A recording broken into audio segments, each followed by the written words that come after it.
I came into the school in 1976 and spent 5 years there. And it was, the first 4 years was a wonderful experience. Then I didn't find it wonderful. I found it grueling because we had Mr. S.B. Selem. He's still alive now in his 80s. He was the principal then. And they had zero tolerance for indiscipline. He was an educationist to the core and a Puritan. He will not take mistakes. I remember so many terrible things students were doing in those days, and he went after students.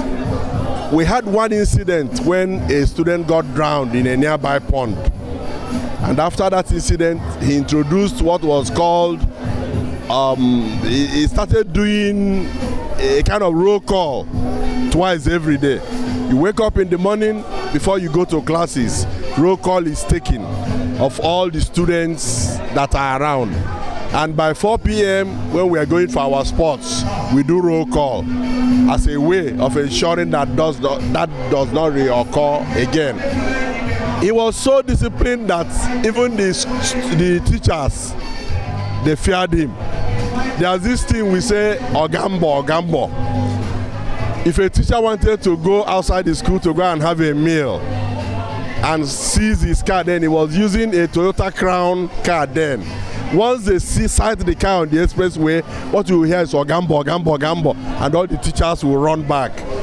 And it was grueling for us then, but today, I am thinking that those disciplines that he imbibed in us is part of what has made us what we are today.